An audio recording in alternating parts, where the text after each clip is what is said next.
Tudo bem, pessoal? Então voltamos aqui para falar ainda sobre os demais elementos do ativo e do passivo. Vamos falar agora sobre investimentos, sobre ativo imobilizado e ativo intangível, beleza? Então, vamos fazer novamente aqui o nosso balanço patrimonial, certo? Só que agora a gente vai focar apenas no ativo não circulante, certo? Vamos colocar aqui ativo, passivo, patrimônio líquido. Lembrando que o nosso foco agora, dentro do ativo você vai ter o ativo circulante, e eu vou focar agora, não que antes eu não tivesse falado sobre ativo não circulante, porque você sabe que os direitos conversíveis após 12 meses da data das demonstrações contábeis faz parte do ativo não circulante, que é o ativo realizável a longo prazo. Mas o que eu quero dizer é que agora, eu vou focar muito agora no investimento, no ativo não circulante, certo? No ativo não circulante. E dentro do ativo não circulante, eu vou ter quem aqui? Eu vou ter um investimento,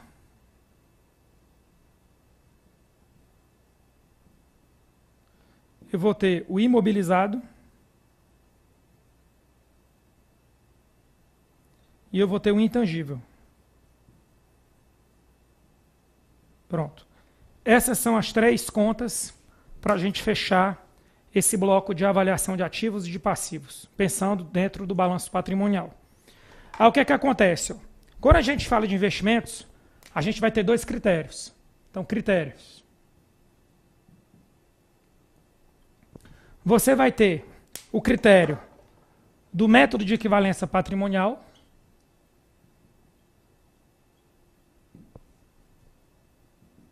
que é o que a gente vai explorar mais. Método de equivalência patrimonial. E você vai ter o método de custo. Aí vamos trabalhar aqui. O método de equivalência patrimonial você vai aplicar para quem? Porque é isso que é importante.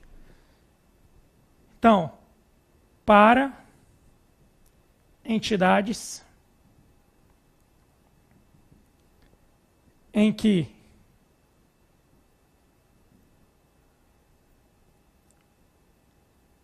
a União, por exemplo, possua influência significativa.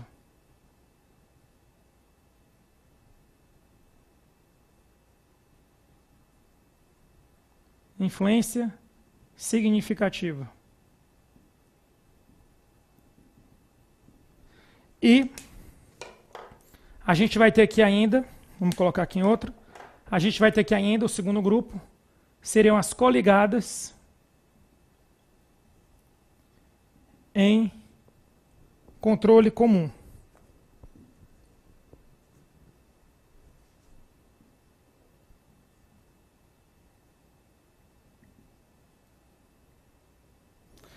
Então, e nos demais casos, o método de custo, os demais. Então é bem simples, pessoal. Você só tem que saber quando é que você vai usar o método de equivalência patrimonial. E o método de equivalência patrimonial, hoje, atualmente, você só vai usar em dois casos. Para entidades que a União ou a entidade do setor público possua influência significativa. O que é influência significativa? A gente viu no bloco anterior, dentro dos conceitos, que é capacidade de decidir questões políticas ou operacionais dentro da entidade, ou as coligadas que estão dentro de um controle comum. Beleza? Não se enquadrou aqui, vai usar o método de custo. Aí deixa eu dar um exemplo aqui tranquilo do que seria o método de equivalência patrimonial. Certo? Aqui coloquei um A mais. Coligadas. Seria só isso aqui. O que seria, por exemplo, um exemplo de investimento aqui? Vamos pegar só o seguinte, ó, vamos pensar que esse ativo, a gente tem no caixa aqui 100 mil reais, certo? E aqui no PL a gente tem 100 mil reais. Aí o que é que acontece? No primeiro momento, a União, que isso aqui é a União, ela resolve constituir uma empresa pública, ou uma sociedade de economia mista, com 60 mil reais. Então você vai ter outra entidade aqui, ó, empresa pública. Essa empresa pública, ela vai ter 100 mil reais, certo? E ela vai ter aqui o caixa. Sendo que desses 100 mil reais, 60 mil veio da União. Então a União entrou com 60. Então 60 foi da União. E vamos colocar aqui 40 mil foi de um Estado. Certo? Então a União tem o quê? Tem influência significativa, porque a União tem 50% dos votos mais um. Na verdade, ela tem 60%. Aí o que é que acontece? Se ao final de um período, isso aqui era 100 e passou a ser 120, ou seja, acabou o ano. No começo do ano era 100 mil. No final do ano a empresa deu lucro e o patrimônio líquido dela aumentou, certo? Para 120 mil, ou seja, ele aumentou 1,2. Aí como é que a gente vai fazer aqui? Quando a gente jogou 60 mil aqui, o que é que acabou acontecendo? Aqui ficou com 40 mil. E investimentos, pessoal, aqui ficou com 60 mil. Certo? Então, quando você jogou esse dinheiro aqui, ó, esse dinheiro, esse 60 aqui. Como o patrimônio líquido agora melhorou em 20%, ou seja, ele saiu de 100 para 120, então, se você está usando o método de equivalência patrimonial, você vai multiplicar isso aqui por 1,2. Como é que eu cheguei em 1,2? 120 mil dividido por 100. Ou seja, o meu investimento agora aqui vai ser igual a 72 mil. Então, esse é o método de equivalência patrimonial. Ele varia de acordo com o PL da empresa que a União ou entidade pública tem influência significativa. O que é que a gente vai fazer agora? A gente vai daqui a pouco apagar isso, mas antes de apagar isso, vamos ver se faltou alguma coisa para falar sobre o ativo investimentos. Beleza? Então, quando a gente fala de investimentos permanentes, a gente tem isso aqui. Ó. Participação em empresas que a administração tem influência significativa, investimentos em coligadas ou controladas em outras sociedades que façam parte do mesmo grupo ou estejam sob controle comum. E o método de custo para as demais participações. O método de equivalência patrimonial, o investimento é iniciado pelo preço de custo e o valor contábil é aumentado ou reduzido conforme o PL aumente ou diminua. Eu fiz o cálculo aqui, então sem problema nenhum. Pelo método de custo, o investimento é registrado pelo ativo permanente a preço de custo e a entidade investidora somente reconhece o rendimento na medida em que receber as distribuições do lucro do item investido. As distribuições provenientes de rendimentos sobre investimentos do ativo permanente são reconhecidos como receita patrimonial. Então, é basicamente o seguinte. Se eu estivesse usando o método de custo, o que é que eu faria? Eu só registraria receita do tipo patrimonial, porque eu estou reconhecendo uma receita de investimento que eu fiz. Seria o retorno. Seria a aplicação financeira, talvez, aqui. Também são considerados investimentos permanentes os ativos denominados propriedades de investimento. Então, método de custo. Então, por exemplo, na produção ou suprimento de bens com propósito administrativo, só um detalhe. Como terrenos ou edifícios mantidos com fins de renda ou ganho de capital, desde que não sejam utilizados para fins administrativos ou no curso ordinário das operações. Então, vou dar uma explicada nisso aqui. É o seguinte, vamos supor que determinada autarquia compre um imóvel, certo? Mas compra esse imóvel com o intuito de daqui a 2 anos vender o imóvel por um valor maior.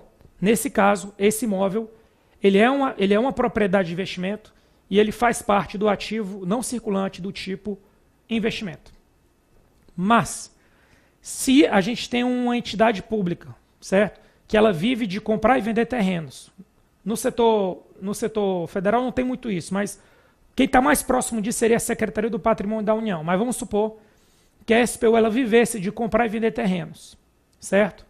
Então, nesse caso, como ela vive de comprar e vender terrenos, esse terreno, esse imóvel, ele não faz parte do ativo investimento, do ativo não circulante. Ele tem que estar no ativo circulante, porque a razão de ser daquela entidade é comprar e vender imóveis, terrenos. Beleza? Então seria isso. Vamos ver se falta mais alguma coisa. Não, podemos ir para o imobilizado. Vamos para o nosso quadro agora. Pessoal, então vamos falar agora sobre o ativo imobilizado. Só sobre ele. Não vou trabalhar mais com balanço patrimonial, não, porque está tranquilo agora. Então, o que é que acontece? Você já pegou o know-how que isso aqui, tudo que eu estou falando agora, nesse bloco, está no ativo não circulante. Então, o imobilizado. O imobilizado é um ativo que tangível, certo? Ele é um ativo tangível.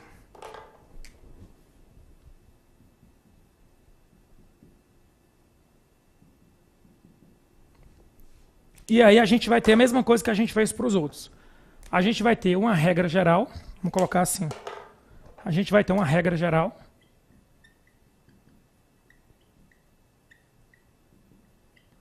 Aí, a gente vai ter uma regra para aqueles que são recebidos a título gratuito. Recebidos a título gratuito. E a gente vai ter uma regra para aqueles que são transferidos de outras entidades públicas. Transferidos de outras entidades públicas. Então, o que é que acontece? O valor do imobilizado, de acordo com a Lei 4.320, como regra geral, a gente vai, que é o que a gente vai trazer aqui também, de acordo com a MICASP, ele vai ser o valor de aquisição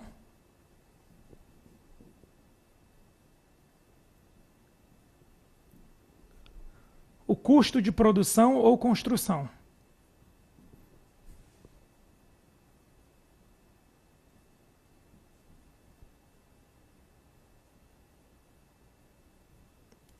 Isso aqui é o reconhecimento inicial. Isso aqui, apesar de não estar escrito dessa forma, mas isso aqui, eu não vou nem escrever, só vou comentar, isso aqui é muito próximo, para não dizer que é igual, ao custo histórico. Tá, você começa com isso aqui. Depois que está isso aqui, em cima desse valor aqui, ele sofre depreciação.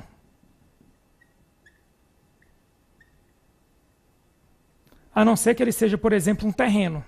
Mas isso a gente vai estudar na parte avançada do ativo imobilizado. Orientações avançadas sobre ativo imobilizado. A não ser que seja um terreno, ele vai sofrer depreciação. Tem alguns casos que não sofrem depreciação. Mas eu estou dizendo que, em regra, ele vai sofrer depreciação. Vou colocar aqui em regra.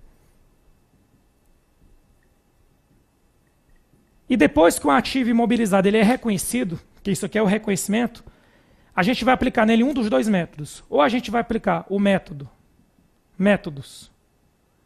ou a gente vai aplicar o método de custo, ou o método de reavaliação. Qual a diferença entre os dois? É que no método de custo, só diminui. Como assim? O método de custo, você avalia pelo custo de produção e construção, depois você reconhece a depreciação e o teste em paridade. Então aqui é só vai caindo. Então, é o método de esse método aqui mais depreciação mais imparidade. Que a gente vai explorar isso aqui em aulas seguintes. E se eu usar o método de reavaliação, é porque você vai trabalhar com a seguinte ideia. Você vai ter reavaliações periódicas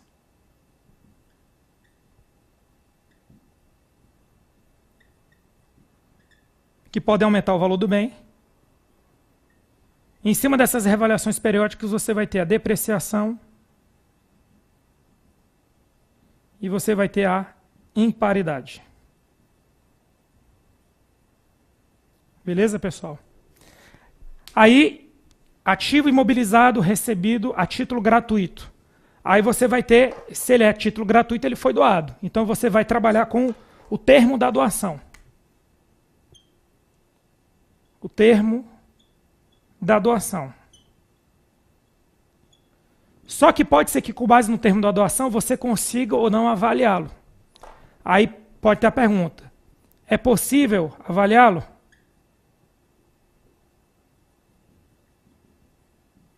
Se for possível avaliá-lo, então a gente vai avaliar ele pelo valor justo. Sim. Aí vamos colocar aqui, letra A. Sim. Valor justo. Não, não foi possível avaliar. Letra B. Não. Então a gente vai usar o quê? Vai incluir notas explicativas.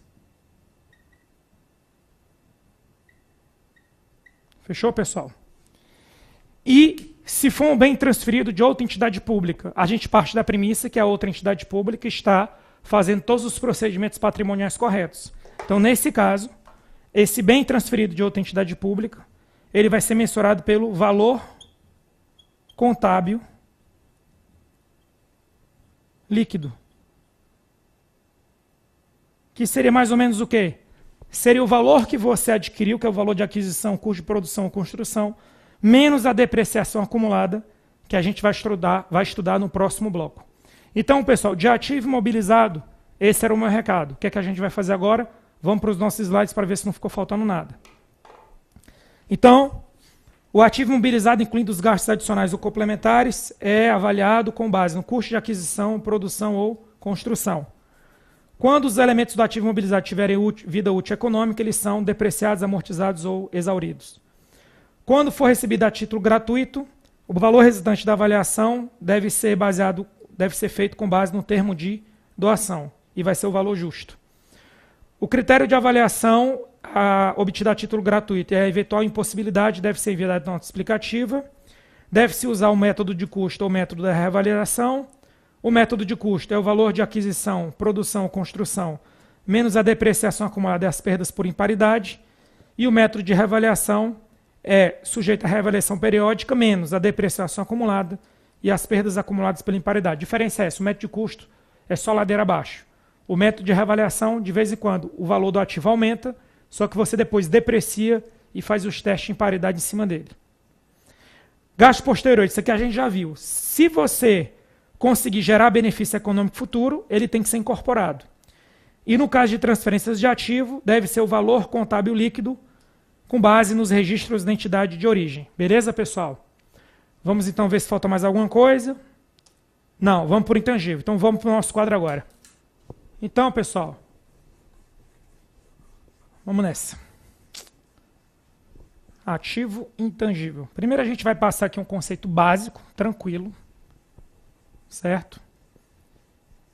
E depois a gente parte para os critérios de avaliação, que são bem mais fáceis que o ativo imobilizado. Mas são próximos, mas tem uma diferençazinha. Então vamos lá. O que seria um ativo intangível? Ativo intangível. O ativo intangível, ele é um bem incorpóreo. Primeira coisa é isso.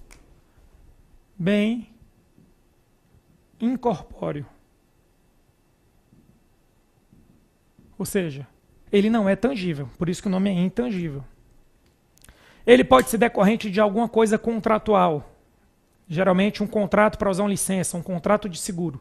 Dá para enquadrar como um ativo intangível. Aí vem a segunda dica. Se possuir vida útil,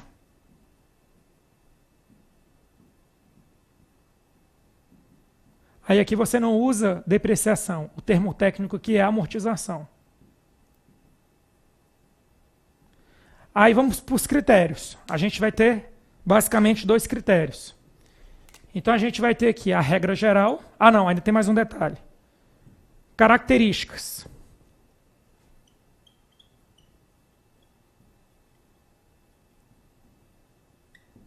Tem 2 características importantes adicionais em relação aos ativos. Então ele é ativo, é um recurso, controla a identidade, decorrente de eventos passados, que gera benefícios. Beleza, mas quais são 2 características importantes de um ativo intangível? A primeira característica seria essa daqui. É provável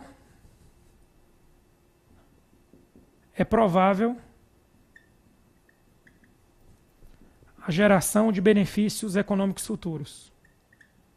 A geração de benefícios econômicos futuros.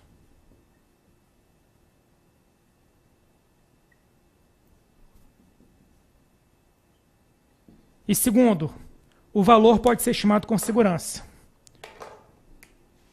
Valor estimado com segurança. Seria isso daí, pessoal. Beleza? Então, esse seria as características. Agora, vamos para os critérios de mensuração. Então, o primeiro critério de mensuração seria a regra geral, que é talvez o mais difícil, que é o mais você tem que lembrar alguma coisa. Gastos posteriores. Seria um segundo caso. E o terceiro caso seria recebidos gratuitamente.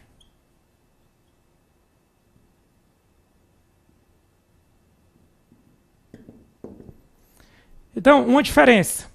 No caso do ativo intangível, não tem aqui a hipótese, mas que pode acontecer, de uma entidade do setor público transferir um ativo intangível para outra. A legislação é omissa, mas se eu tivesse que bater o martelo, eu usaria valor contábil líquido, que é o mesmo critério que a gente viu para o ativo imobilizado. Mas vamos começar por aqui. Qual é a regra geral? A regra geral seria o valor de aquisição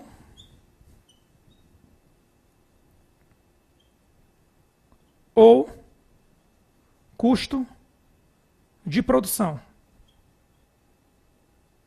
Seria o mais fácil. Gastos posteriores. Gastos posteriores só podem ser incorporados se eles gerarem um benefício econômico futuro. Então, somente são incorporados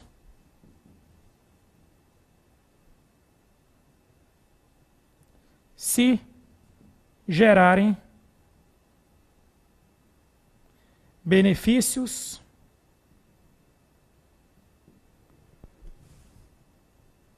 econômicos futuros.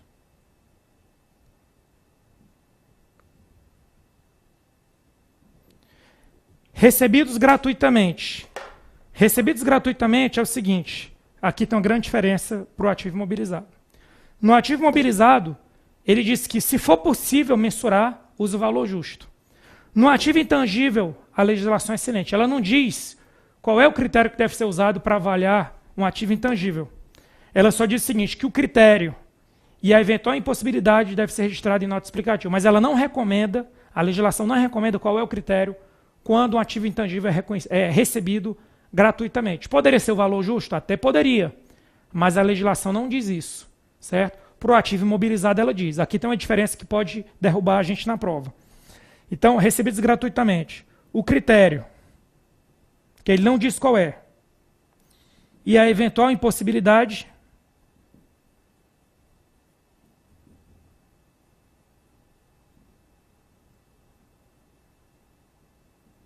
dois pontos. Notas explicativas. Fechou, pessoal? Então, com isso, a gente encerra aqui esse último pedaço desse segundo bloco, que tratou sobre o ativo não circulante investimento, o ativo não circulante imobilizado e o ativo não circulante intangível.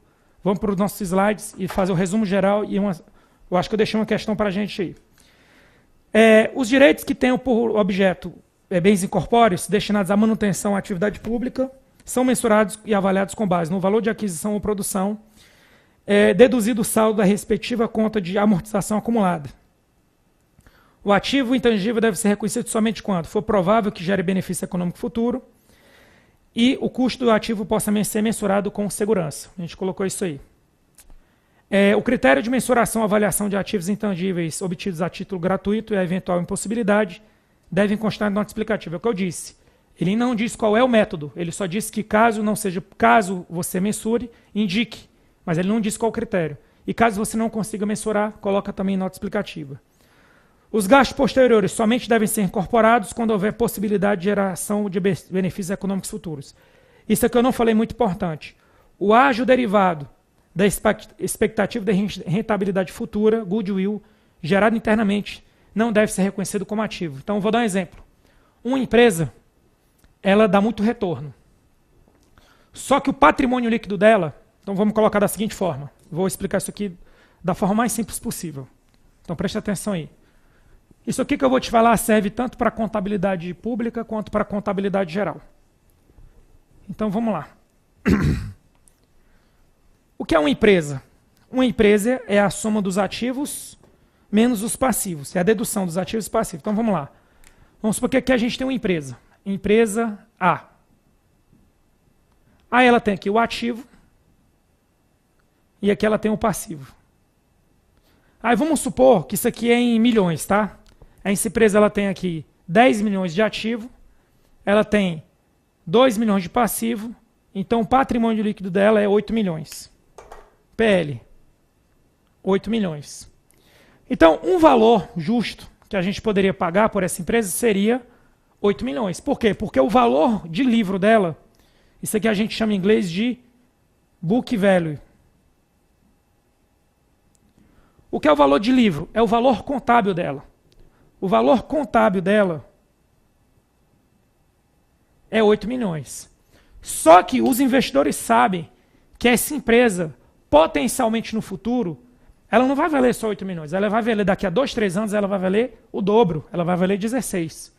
Só que eu não vou comprar, eu vou comprar essa empresa agora pensando no lucro que eu vou ter no futuro.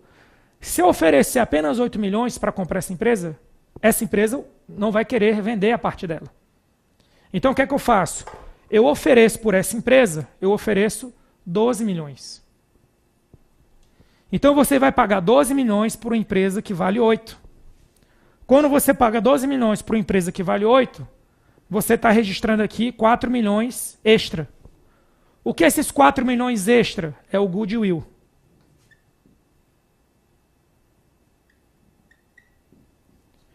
Então o goodwill é o valor que você vai pagar mais devido à rentabilidade futura que a empresa vai dar. Só que um detalhe, essa empresa, ela não pode registrar esses 4 milhões. Esses 4 milhões eles só vão ser reconhecidos quando um agente externo à empresa reconhecer que ela realmente vale 12. Porque daqui para frente, pessoal, quando essa empresa for vendida por 12, ela não vale mais 8. Essa empresa agora vale 12, porque alguém reconheceu que ela vale 12. Então, em outras palavras, nessa transação aqui, qual o valor contábil líquido da empresa? O valor de patrimônio líquido, que é o valor de caixa? 8. Qual o valor de mercado dela? 12. A diferença entre o valor de mercado e o valor contábil dela é o goodwill, que é os 4 milhões. Só que esses 4 milhões, esse goodwill, ele não pode ser reconhecido internamente. Ele só é reconhecido quando um agente externo resolve comprar. Então, quem comprar essa empresa, o que é que vai acontecer? Vamos colocar a empresa compradora. Empresa compradora. O que é que vai ter lá na empresa compradora? Você vai ter um balanço patrimonial, você vai ter o ativo, o passivo e o PL. Lá na empresa compradora você vai ter assim, ó, investimentos. Você comprou uma empresa que vale 8. E aí você vai ter aqui goodwill. Você vai ter 4 milhões no ativo intangível. 4, né? Porque é 4 milhões. Então você vai ter goodwill. 4. Lembrando que os investimentos, os 8 milhões vai estar na conta investimento.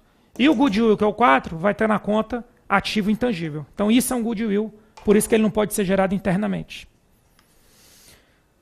Aí aqui, pessoal, um resumo geral de tudo que a gente viu, beleza? Então o que é que a gente vai fazer agora? Eu vou passar uma tabela bisurada, tá no seu material PDF, tá nos slides, para você acompanhar aí. Então vamos lá.